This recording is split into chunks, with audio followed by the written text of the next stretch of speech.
The prospect of suddenly striking rich is intoxicating. It can cause certain individuals to lose control of their desires and go searching for that golden ticket to a better life regardless of the risk and the cost. In today's video we are going to be doing the riskiest of the treasure hunts, the high stakes treasure. It's a treasure hunt that will take us to several treacherous locations. It is also in my mind the most difficult treasure hunt because starting it relies on one random encounter. It took me hours upon hours to get this guy to show up, to the point where I asked you guys in my last video for tips that might help me trigger this encounter, and you didn't disappoint. If you are doing this hunt yourself, please make note of all of these markers. These represent the general areas in which people have reported finding this encounter. I eventually found it down near Riggs Station, but we'll get to that in a moment. Some people report that you need to be up to at least chapter 3. I need to be in the general area on a sunny day between 10 AM and 12 PM. You can encounter this guy more than once, and if you fail to retrieve the map several times, apparently according to some people you can then buy it from a fence. Obviously you're looking for a man searching for his fortune, using a treasure map to guide him. Christ,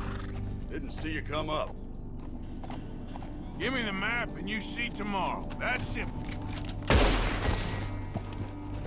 My introduction basically implied that treasure hunting was a dangerous game, and this man has died searching for the riches of the high-stakes treasure. Kind of fitting, don't you think? After murdering the unfortunate treasure hunter, we can pick up the map. You don't have to kill him to get it, but I just tend to get carried away. The map seems to depict a waterfall, indicating that our treasure lies behind it. Obviously that is not anywhere near here. It isn't too far, but it is a little trek north, as we must now travel to Cumberland Falls. Travelling here will bring us to a waterfall not dissimilar to the one shown on the map. That's all the confirmation that we need that we're in the right place. Now, living up to the name of the high-stakes treasure hunt, getting to where the next map is located is a little bit awkward. Once you've approached the waterfall from the right-hand side, you'll have to jump through it. You can't really see where you're going, but you have to take that leap of faith. Now, behind the waterfall, you will find the second map. Until I did this video, I didn't realise there was even a chamber back here. Maybe I'll use it to hide from the authorities. This second map shows us a lake with a shack to one side of it. In the middle of the lake there's a big rock and it's connected to land via what appears to be a log. So now we must head up into the mountains to a location known as Barrow Lagoon. Dress up warm everybody, it's pretty cold up here. Once up at Barrow Lagoon there are many dangers to look out for. I encountered the back end of a standoff between a wolf and a bear on the frozen lake itself. And of course the bear was pretty adamant that this was his territory. Fortunately this treasure hunt doesn't require us to get anywhere near him, otherwise the outcome might be a far cry from pleasant. I know I wouldn't like to piss him off. As you can see towards the edge of the frozen lake there is a rock, and connecting this rock to land is a log. You will notice the log has a hole in it. You've got to be careful because you can fall here, however in this hole is where you will find the next map. This map shows us a rock formation not too far away from what appears to be a fort, which thankfully means we can vacate this area, as that means we'll be nowhere near this bloody bear. The rock formation shown on the map is just a short distance northeast of Fort Wallace. Don't get too close to Fort Wallace, its occupants aren't too fond of visitors.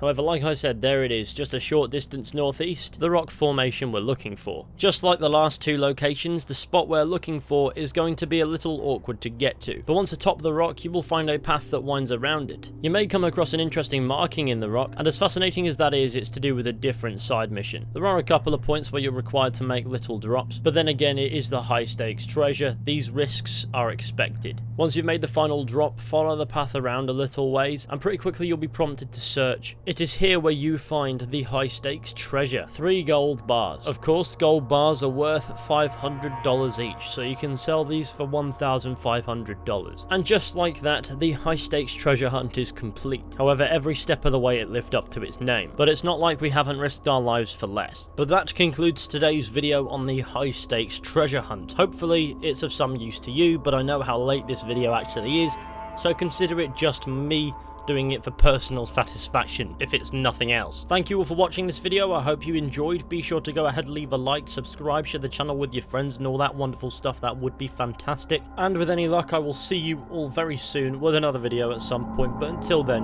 goodbye.